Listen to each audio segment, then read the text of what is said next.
Hello, Capricorn, Sun, Moon, Rising, and Venus signs. Kamusta kayo? Sana po nasa mabuti kayong kalagayan. Welcome back po sa Star Tarot. Kung bago kayo rito, welcome din kayo. Thank you sa inyong support. I truly appreciate it. God bless you all, Capricorn. Po na mensahe po ninyo, Mountain.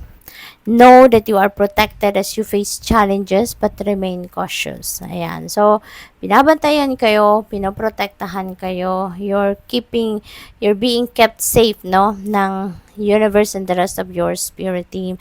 Kayang-kaya nyong malagpasan, no, mapagtagumpayan ang mga challenging situations na nai-encounter ninyo sa buhay ninyo sa ngayon. Huwag kayong mag-alala, okay? Always pray, keep on praying, dahil alalahanin ninyo lagi na prayers are very powerful. It can move mountains, 'di ba? Kaya as you weather the challenges, no?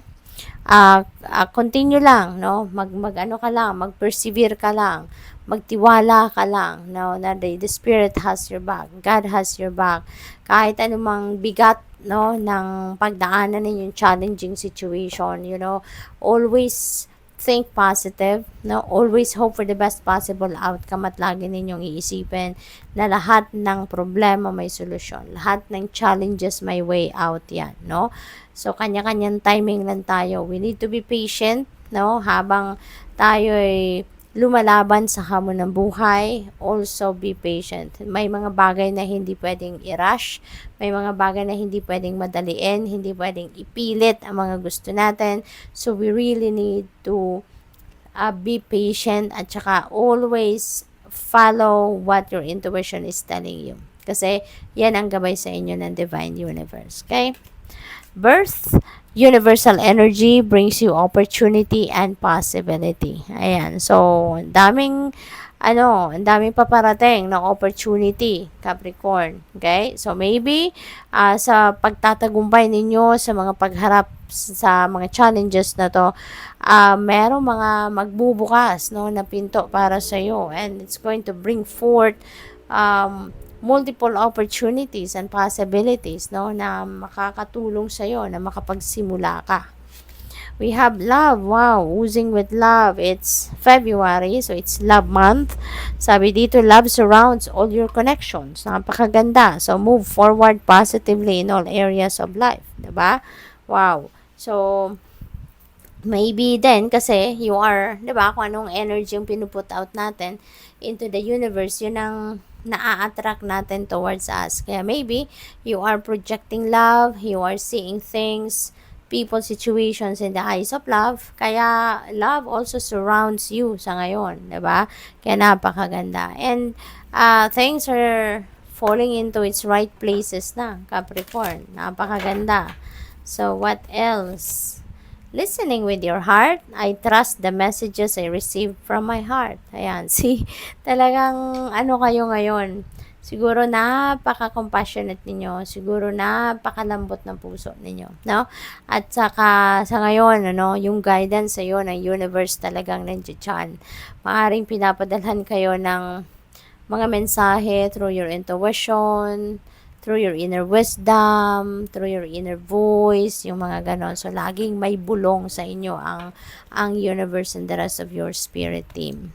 Starting fresh, ayan, meron kayong, yung birth na to, no? Is a new beginning energy. So, meron din new beginning energy dito. Isa pa, no? So, maaring merong isa o dalawang area ng buhay ninyo magsisimula or magsisimula kayo ng bagong chapter, no?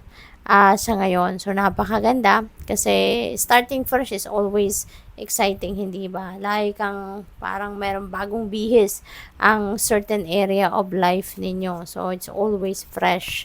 What else? We have mending bridges. I heal rifts. I am a mender. Ayan. So, siguro merong dito. Merong hindi pagkakaintindihan with someone in the past. At ngayon, magkakabati na, maaaring magkaroon na ng reconciliation, magkaroon na ng, mag-come up na with a peaceful resolution, or maybe, compromise, no? Para na mag-meet halfway na kung sino man itong may hindi kayo pagkakaintindihan. Maaari din na kayo ay magpapagitna. Kayo yung magpapagitna between two people na hindi nagkakaintindihan, may away, ganon, ano. So, proceeding softly, my inner power grows in moments of quietude.